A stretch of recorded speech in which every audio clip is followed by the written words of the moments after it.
കിടപ്പ് രോഗിയെ നെഞ്ചൊപ്പം വെള്ളത്തിലൂടെ 1 കിലോമീറ്റർ ചുമന്ന് സുരക്ഷിത കേന്ദ്രങ്ങളിലെത്തിച്ചു. തലവടി പഞ്ചായത്തിലെ വെള്ളം കയറിയ വീട്ടിൽ നിന്ന് കിടപ്പ് രോഗിയായ വിജയമെ സ്ട്രക്ചറിൽ ചുമന്നാണ് സുരക്ഷിത കേന്ദ്രത്തിലേക്ക് മാറ്റിയത്. കിടപ്പ് രോഗിയെ നെഞ്ചോളം വെള്ളത്തിലൂടെ 1 കിലോമീറ്റർ ചുമന്ന രക്ഷപ്പെടുത്തി.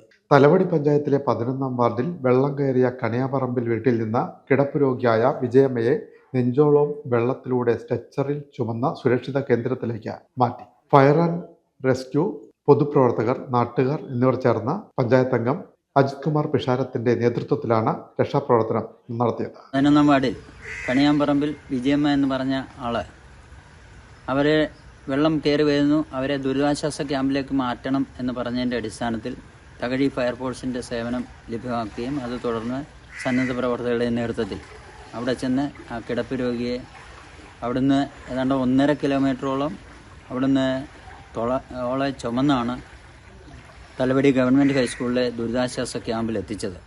അപ്പം വെള്ളം കയറി വരികയാണ്. കുട്ടനാട് അപ്പർ കുട്ടനാട് മേഖലയിലെ ജലനിരപ്പ് ക്രമാതീതമായി ഉയർന്നുകൊണ്ടിരിക്കുകയാണ്. ആഴ്ന്ന പ്രദേശങ്ങളെല്ലാം വെള്ളക്കെട്ട്. ഇപ്പോൾ എനിക്ക് തോന്നുന്നു 2018-ലെ പ്രളയം പോലെ തന്നെ ജലത്തിൻ്റെ വരവ് വന്നുകൊണ്ടിരിക്കുകയാണ്. അപ്പോൾ ഇതുപോലുള്ള ഒട്ടനവധി വീടുകൾ വെള്ളത്തിലകപ്പെട്ടിരിക്കുകയാണ്. അവർക്ക് വേണ്ടുന്ന സേവനങ്ങൾ എല്ലാ ജനങ്ങളും കൈകോർത്ത് ഒരുമിച്ച് ഒറ്റക്കെട്ടായി നിൽക്കണമെന്നാണ് ഈ അവസരത്തിൽ സൂചിപ്പിക്കുന്നത്. നെഞ്ചോളം ഉയരത്തിൽ വെള്ളം നിറഞ്ഞ പ്രദേശത്ത് ഏകദേശം 1 കിലോമീറ്ററോളം സ്ട്രെച്ചറിൽ ചുമന്നാണ് വിജയമ്മയെ തലവടി ഗവൺമെന്റ് ഹൈസ്കൂളിൽ പ്രവർത്തിക്കുന്ന ദുരിതാശ്വാസ ക്യാമ്പിലേക്ക് എത്തിച്ചത്.